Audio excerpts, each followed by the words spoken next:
Meus irmãos, que Jesus nos abençoe agora e sempre.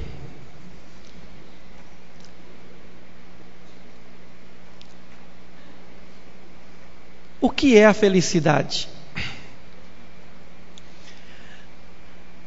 Na verdade, a felicidade é uma complexidade de vivência, de sentimento, de expectativa, de esperança. Cada um tem uma visão acerca da felicidade.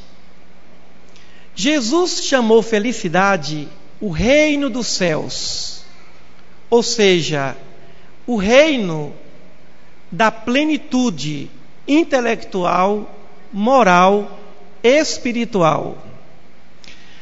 Existem vários níveis, que poderíamos dizer, de felicidade. Existe a felicidade, ou seja, aquela concepção de que felicidade é conforto. Outro pode pensar que felicidade é atingir o objetivo traçado. Alguém poderia pensar que felicidade significa a perfeita saúde, ou que felicidade seria a perfeita alegria. Os grandes mestres poderiam dizer ainda que a felicidade consiste não em ter, mas em ser. Outros ainda poderiam acrescentar: a felicidade não está no ser ou não ter, estaria no fazer. Seríamos felizes por aquilo que fazemos, e não porque pensamos, e não por aquilo que somos, ou por aquilo que temos. Alguém poderia dizer que felicidade não se trata de uma necessidade, mas de uma cultura. Poderíamos dizer que a pessoa feliz neste mundo, planeta Terra, poderia ser muito infeliz num planeta mais evoluído. Ou alguém no planeta menos evoluído poderia se sentir muito feliz e num planeta como o nosso poderia se sentir infeliz. Alguém pode se sentir feliz na cidade grande, numa rua movimentada, numa cultura que disse a ele que a felicidade consiste em viver naquela grande cidade. Outro poderia dizer, alguém da capital de São Paulo, que a felicidade é morar em algum recanto de Goiás, em alguma fazenda, em algum sítio. Ou seja, a felicidade poderia ser para uns morar sozinho, para outros ter uma companhia, morar com alguém. Para um casal sem filhos, a felicidade seria a paternidade ou a maternidade. Para um casal com filhos, com muitos filhos, talvez a felicidade fosse o casamento de todos eles. Para aqueles que têm uma vida conjugal insatisfatória, a felicidade é o dia da morte do cônjuge. Que horror!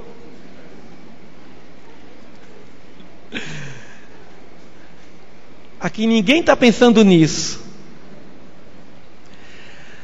Para aquele que possa estar no hospital, a felicidade seria dormir de bruços. Há quantos anos que alguém no leito de dor só dorme numa posição, porque não consegue dormir em outra posição? A felicidade para alguns seria dormir bem, para outros sempre se alimentar melhor.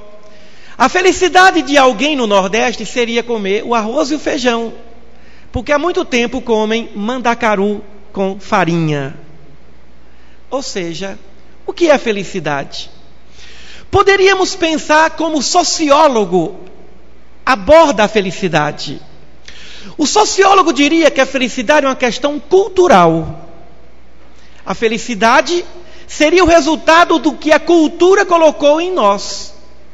O padrão de felicidade que foi estabelecido para nós. Ou seja, a felicidade que a vida social nos coloca. Para aquele que vive no mundo espiritual, A felicidade pode estar em outros níveis. Para nós, a felicidade consiste em não praticar o mal, mas também não praticaríamos o bem. Para outros, a felicidade não é mais não praticar o mal, é não pensar mais no mal.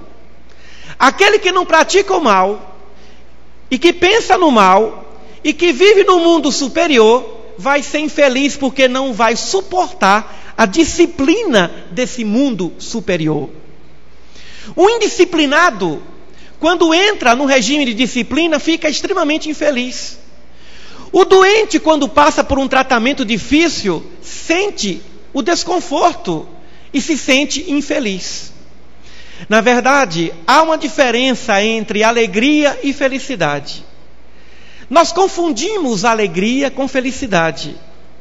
Alegria é um estado emocional de contentamento porque as coisas estão dando certo dentro do nosso nível e dentro das exigências sociais. Felicidade seria um estado de espírito que se encontra pacificado devido ao cumprimento de dever. A felicidade seria estar em seu nível feliz. Porque a nossa felicidade poderá não ser uma felicidade no plano do Cristo. A felicidade do Cristo poderia ser um tormento para nós. Já pensou? Não se vingar de quem nos atormentou? E seria uma infelicidade. Amar inimigo, que horror, que coisa triste. Tem coisa pior do que amar o inimigo para aquele que está no nível inferior de evolução. Allan Kardec, através do pensamento espírita, nos dá didaticamente alguns conselhos em torno da felicidade. Ele diz que o espírito feliz e puro é aquele adiantado intelectual e moralmente. Então existe a felicidade intelectual e a felicidade moral.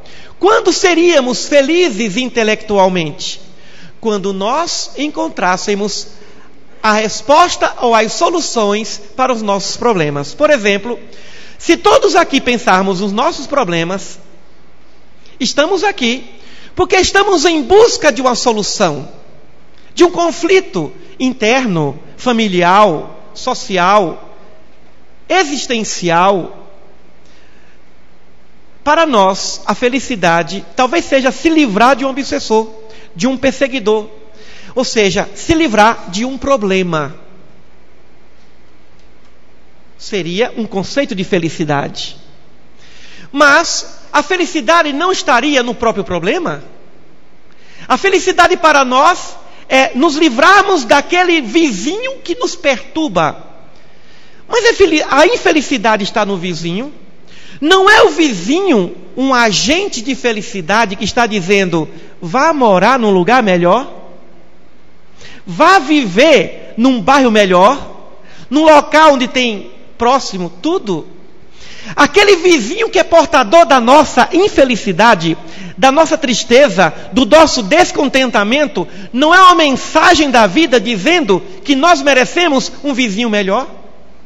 Aquele namorado, aquela namorada que nos perturba, que não consegue atender os nossos anseios, não é uma mensagem da vida dizendo que nós estamos com a pessoa errada e estamos maltratando a pessoa e sendo maltratado por elas? Ou seja, o que seria a felicidade ou a infelicidade? Felicidade significaria cumprir a vontade do Pai. Para Jesus, a felicidade é cumprir a vontade de Deus. Ou seja, cumprir o nosso programa reencarnatório. Iniciar, desenvolver e concluir a nossa jornada. Não há necessidade de sermos muito inteligentes para sermos felizes na Terra. A felicidade talvez seja fazermos uma coisa de cada vez. Porque é muito feliz o homem ou a mulher que começa, dá continuidade e termina aquilo que começou. Mas como é frustrante começar e não terminar. Como é difícil não concluir um curso superior. Como é desgastante iniciar um trabalho e não ver a sua conclusão. É uma infelicidade isso. E nós pensamos que felicidade talvez seja fazermos muitas coisas. Jesus foi o mestre da felicidade. Ele começa o Sermão da Montanha dizendo felizes. Bem-aventurado significa felizes. E ele começa: felizes os pobres em espírito, ou seja, os humildes.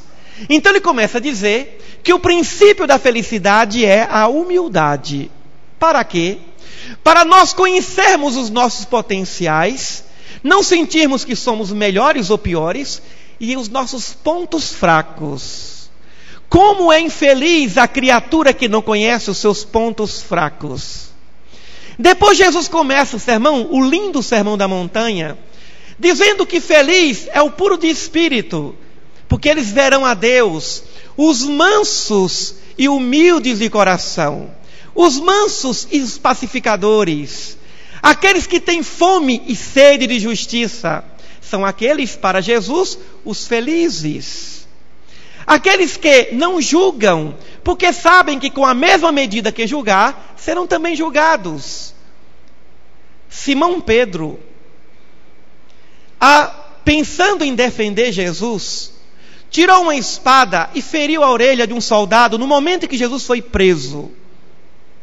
E Jesus disse a Pedro, que estava se utilizando do direito da legítima defesa de terceiro, protegendo o grande mestre: Pedro, guarda a tua espada, porque mesmo defendendo aquele que você quer bem, que você ama tanto, guarda a tua espada, porque quem com ferro fere, com ferro será ferido. A felicidade significaria estar em harmonia com a lei maior, com a lei poderosa, com a lei suprema, para que verdadeiramente esse espírito esteja moldado a uma evolução no seu nível. Meus irmãos, não existe felicidade absoluta. O que existe é uma felicidade relativa, de acordo com o nosso nível de evolução intelectual e moral. Cada um de nós, em nosso nível de evolução, haveremos de ser profundamente felizes. Mas como? Com a humildade de Jesus? Ainda não. Com a humildade de Francisco de Assis? Ainda não. Mas com a humildade que pudermos ter. Vamos ser felizes com a disciplina que pudermos carregar, com a esperança que pudermos renovar, com a oração que pudermos tecer. Vamos ser felizes no nosso nível, com aquilo que nós damos conta de verdadeiramente fazer. Não vamos colocar sobre os nossos ombros uma cobrança além do que nós podemos carregar. Não vamos exigir de nós aquilo que não temos condições, porque nós vamos ser, aí sim, profundamente infelizes. Porque a nossa felicidade em nosso nível é possível. A felicidade é essa alegria perene de quem chegou ao máximo que pôde chegar. Felicidade é o máximo que você pode fazer. É o máximo que você pode pensar. É o máximo que você pode escolher. Foi o melhor que você escolheu? Então seja feliz. Porque você não tem nível para escolher melhor e não tem nível para escolher pior. Você escolheu o que você pode escolher. Você escolheu e foi escolhido e foi escolhida. Então, a nossa felicidade é semelhante a um restaurante com muitos pratos. Ali tem gosto para todo tipo de paladar. Então, você vai buscar, provavelmente, um prato que vai aumentar seu colesterol. E o médico disse, por favor, evite esse prato. Mas você não resistiu. E lá foi você e pegou aquela macarronada. E comeu. Ficou parecendo a festa de Babette. E ficou feliz. Não deu conta de ser vegetariano por aquele momento. Mas foi o máximo que você pôde fazer. Foi o máximo. Quantos de nós, nos dias dos nossos aniversários, nos cobramos, nos exigimos, ficamos frustrados, porque nós não conseguimos isso ou aquilo, porque disseram na nossa cultura que felicidade é ter um carro novo, é viver num palácio. Existe uma cultura que diz que a felicidade é fazer isso ou aquilo, é ser isso ou aquilo, é vestir aquele vestido ou outro vestido, é comprar aquilo ou aquilo outro. A felicidade é sermos nós mesmos, fazendo o que podemos fazer, fazendo o que é possível fazer, para que verdadeiramente sejamos felizes. Jesus enalteceu o bom samaritano, porque ele deu o melhor de si. E antes o sacerdote e o levita que passaram, e que não socorreram aquele homem que estava a caminho de Jericó, doente e combalido, porque aquelas pessoas ainda não estavam no nível de felicidade do bom samaritano. Não podemos julgar ninguém. O que podemos fazer é impor respeito àqueles que não concordam com a nossa felicidade. Ultimamente, eu tenho tido cuidado em entrar nas salas de aula e não entrar tão sorridente, porque eu percebi que meu sorriso, minha alegria perturba alguns obsessores desencarnados e atingem os alunos. Aquele que é professor tem que tomar cuidado, porque quando você leva conhecimento com alegria, conhecimento com compaixão e amor, você liberta, ou ajuda o outro a se libertar. Mas quando você se propõe a fazer um trabalho para e pela humanidade, você começa a adquirir inimigos, mas inimigos impessoais. Não são inimigos pessoais, mas inimigos do bem. E aí nós queremos o quê? Queremos viver sem os inimigos, porque assim pensamos que o feliz é aquele que não tem inimigo. Jesus tem inimigo até hoje.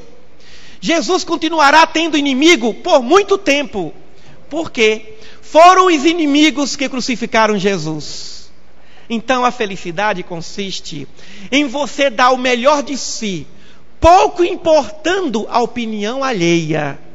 Aquele que depende da opinião alheia para ser feliz, vive numa dependência extremamente desastrosa. Porque tem gente que acha que só é feliz se o outro disser, você é feliz, ó. Como você está contente? Porque se você estiver contente e alguém disser, você não está bem hoje não é? Nós acabamos acreditando e saímos dali mal. Mas eu estava tão bem. Alguém olhou para mim e falou, você tem um obsessor. Ó, eu estou vendo. E você acredita. E então, nós acreditamos nos julgamentos do outro, nas opiniões alheias. Então, se as pessoas pensarem, você é feliz, nós seremos felizes. Vejam só. A dependência, a limitação daquele que, para ser feliz, depende da aprovação da sociedade. Para ser feliz, depende da aprovação de terceiros. Para sermos felizes, dependemos da aprovação da nossa consciência. A nossa consciência é o nosso juiz. E os nossos atos são os advogados de defesa ou de acusação no tribunal da consciência. E por isso, aquele que vive de acordo com a sua consciência, ainda que erre, será feliz e não será cobrado, porque a consciência não cobrará.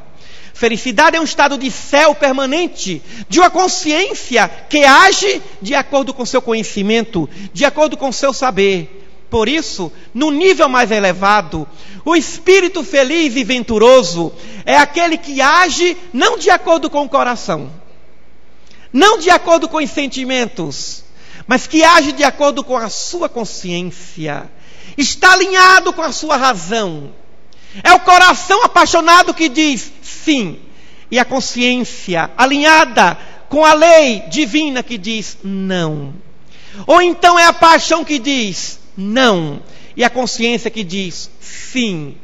É melhor contrariar a humanidade, os sentimentos, a opinião alheia, a sociedade, a cultura, do que contrariar a consciência. Quando erramos, estando do lado da consciência, que sabe que é o certo e que é errado, evidentemente que somos felizes. Mas por que nós estamos encarnados? Porque em outras vidas, Nós escutamos não mais a consciência.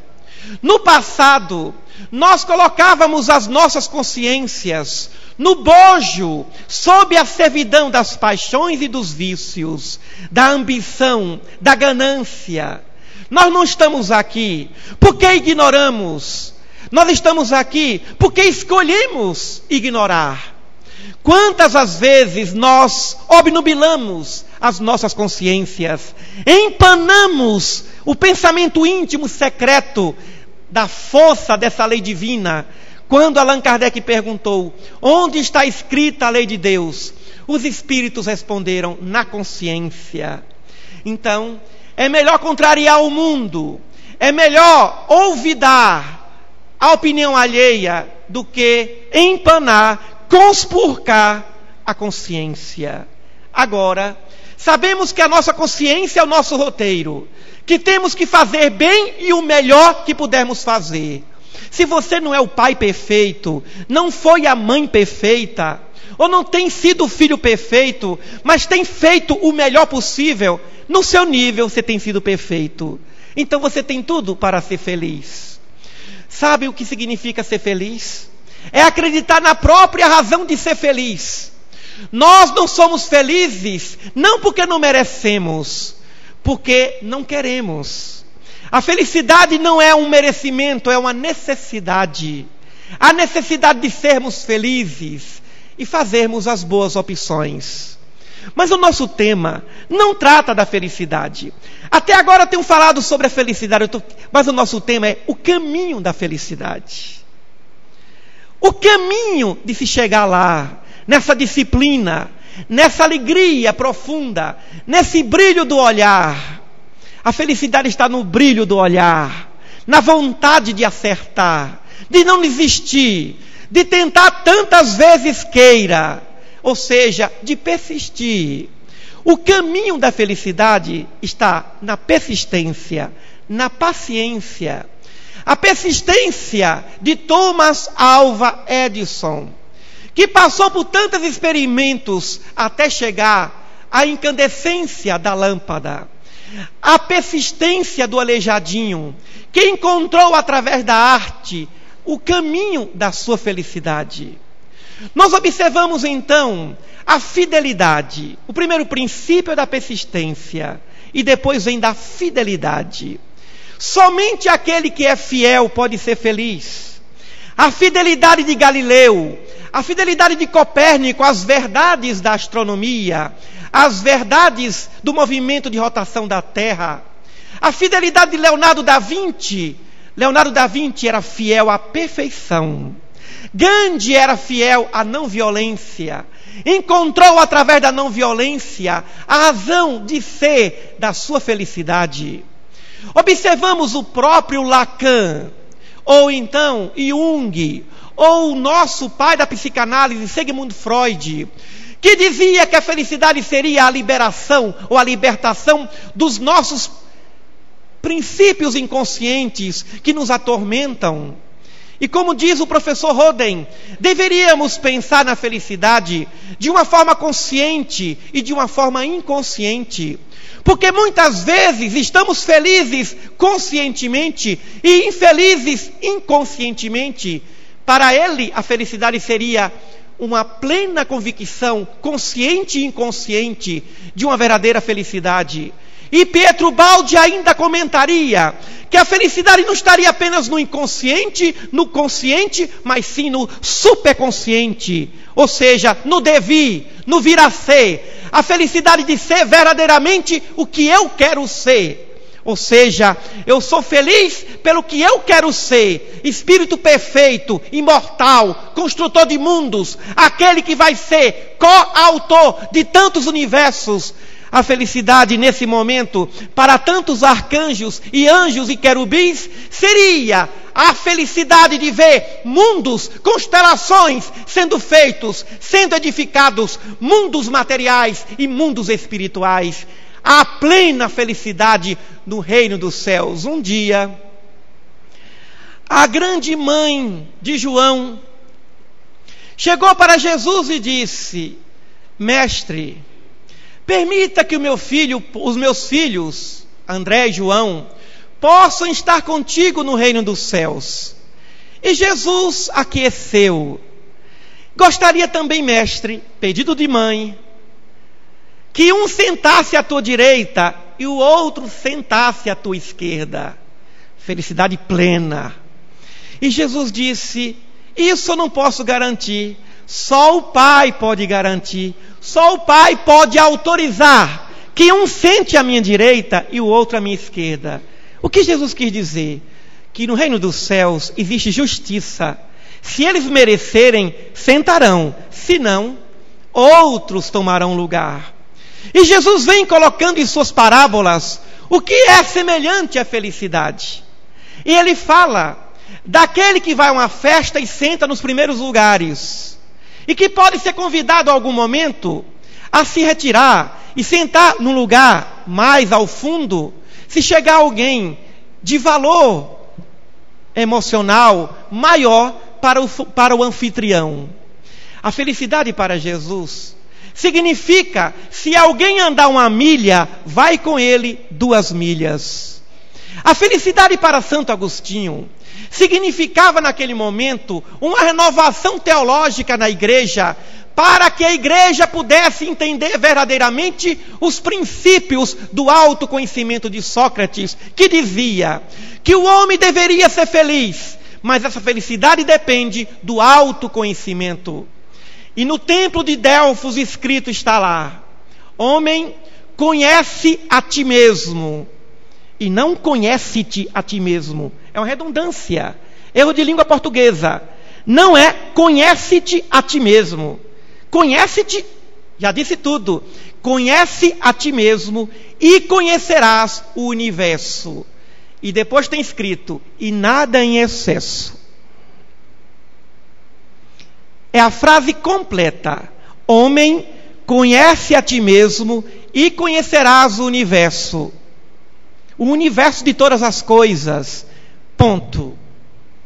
E nada em excesso.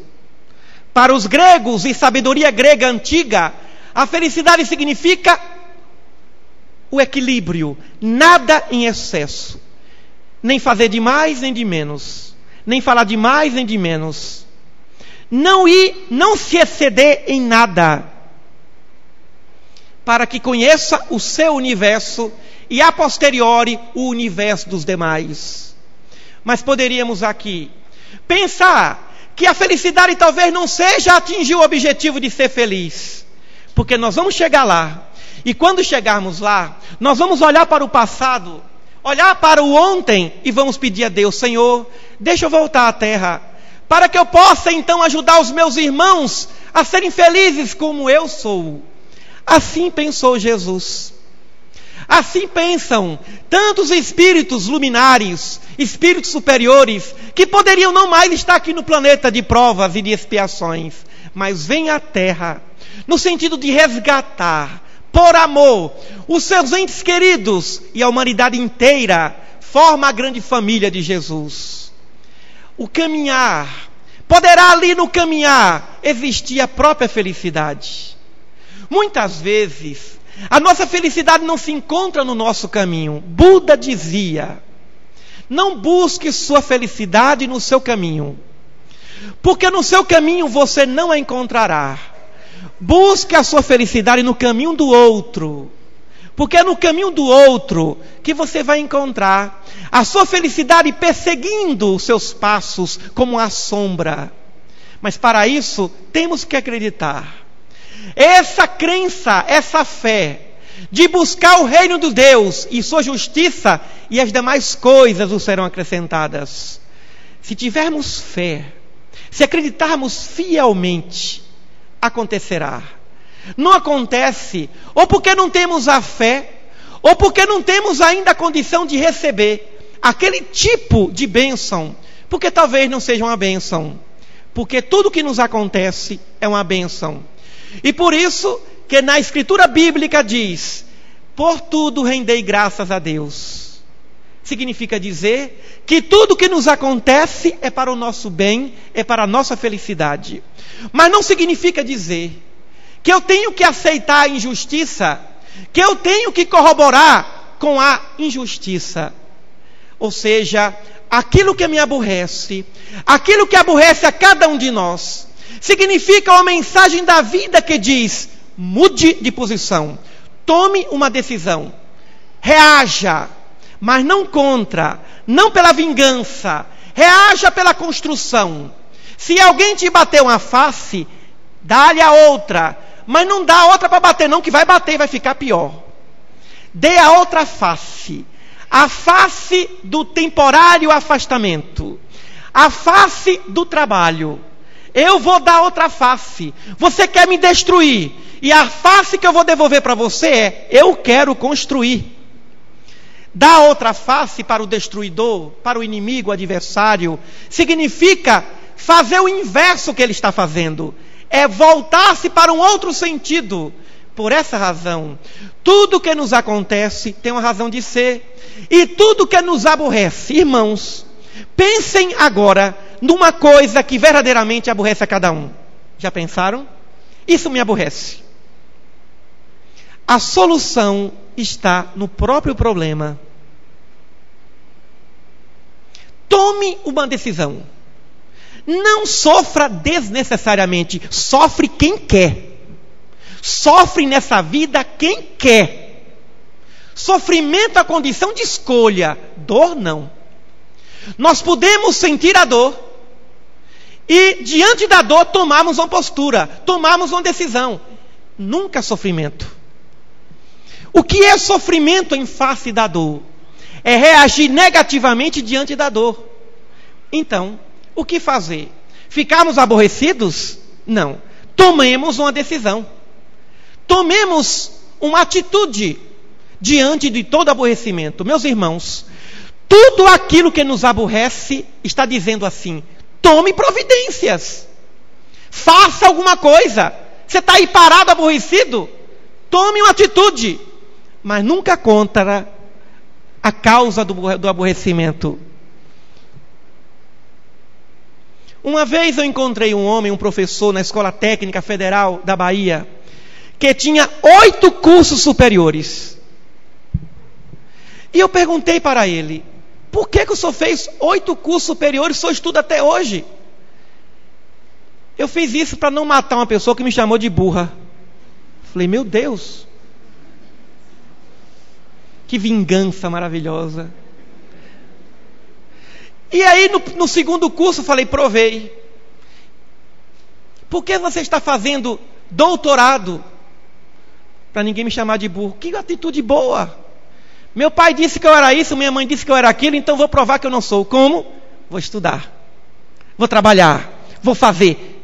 Eu vou provar que não sou. Provar a quem? A você mesmo. Porque você acreditou. Você acreditou que era burro, por isso que agora resolveu reagir dessa forma. Você acreditou que era aquilo? Esse menino não vai dar para nada. Se ele acreditar, não vai dar para nada mesmo. Eu vou provar que eu vou dar para alguma coisa. Eu vou provar que eu não sou isso que ele está pensando. Então eu vou construir. Agora, vou matar esse sujeito que me agrediu, que falou mal de mim, que fez isso. Aí está caindo num outro nível. Ou seja, parando de evoluir. Por isso, aquilo que nos aborrece em nosso caminho é o primeiro chamamento para que sejamos verdadeiramente felizes. Agora, vai todo mundo sair daqui, Dona Maria Antonieta, e pensar: o que é que me aborrece? E dizer: vou tomar essa providência para curar esse mal. Se eu passar a mão aqui, eu não vou sentir nada no braço. Mas se aqui tiver uma ferida, e se eu passar o leve toque, eu vou sentir uma dor. Aquilo que nos aborrece é aquilo que nos atormenta, porque é o nosso ponto fraco. Jesus disse: esse mundo aborrece a vocês, mas também me aborrece a mim. O que é que aborrecia Jesus? O desamor, a indiferença, a falta de conhecimento dessa humanidade. E qual foi a atitude que ele tomou? Veio aqui e ensinou o caminho da salvação. Jesus foi o Salvador porque ele nos ensinou o caminho da salvação, o caminho da felicidade. Por isso, irmãos, não sejamos tristes. Voltemos a nossa consciência e os nossos corações para um estágio de suprema alegria. Não fiquemos na depressão. Se alguma coisa não deu certo, é porque outra está aí à espera para dar certo. E nós estamos com os olhos vendados, querendo, insistindo por um caminho que não é o melhor caminho. Agora estamos em época de vestibular. Quanta gente sonhando para fazer o curso de medicina. Tem gente que faz doutorado em ensino médio. 10 anos de cursinho para passar em medicina. Não é fácil, amor. E o pior é que não aumenta essas vagas. Goiânia tem mais de 1 milhão de habitantes e a quantidade de vagas permanece a mesma de quando Goiânia não tinha nem 1 milhão de habitantes. E então o menino vai fazer medicina. E lá vai ele. Quero fazer medicina. E não passa. O outro menos preparado do que ele passa. Dê graças a Deus, porque agora você tem a prova de que não é o seu curso. Já tentou muitas vezes? É melhor ser um bom mecânico do que ser um péssimo médico. Aliás, não é fácil ser mecânico. O mecânico tem que ter ouvidos de maestro. Ele ouve, ele não só escuta o motor. Ele tem que ter ouvidos de maestro, habilidade de monge, paciência de monge. Vai ser um médico de outras máquinas. Tem habilidade para isso. Tem condições para isso. Uma vez, um aluno meu na engenharia mecatrônica abandonou, fez a minha prova. E na prova de filosofia da ciência, ele colocou lá. Foi uma prova interessante. Eu perguntei assim: fale sobre São Tomás de Aquino. E ele disse: o São Tomás de Aquino foi o som mais badalado da Idade Média. Casado com a linda esposa, teve 2 lindos filhos. O nome dele Daniel. Eu falei: por que o Daniel escreveu isso? Ah, professor, o Daniel deixou a engenharia, foi fazer fisioterapia. Eu falei: o que é que um menino que tem talento e quer fazer fisioterapia, cuidar da máquina humana, está aqui para fazer robô? O outro escreveu assim: o Mamute queria se matar porque queria se acabar. Uma música do Mamute, que eu nunca vi que música é essa, horrorosa. Mas eu vi na letra, eu falei: o que aconteceu com esse aluno? Aluno de farmácia. Ah, professor, ele não gosta de farmácia, ele está fazendo farmácia que a mãe dele quer. Ele queria fazer administração de empresas. Meus irmãos, lutemos para desenvolver as nossas habilidades. É infeliz aquele que não multiplica os seus talentos. Temporariamente, podemos até não conseguir, mas depois vamos continuar. Se é medicina que você quer. Eu tive uma colega de faculdade que ela começou fazendo direito e deixou para fazer medicina. Eu me formei, ainda ela estava fazendo medicina. 2 anos depois, eu terminei a pós-graduação, aí ela passou em medicina aqui na Federal. Já é médica, uma excelente médica. Mas ela tinha uma convicção profunda. E ela tinha verdadeiramente habilidade. Queria fazer medicina porque tinha vontade de ajudar e de curar. E não por causa do status. E não porque a pressão existia da família. Ou seja, Lacan dizia que o caminho da felicidade estaria na profissão, na vida afetiva e na vida religiosa.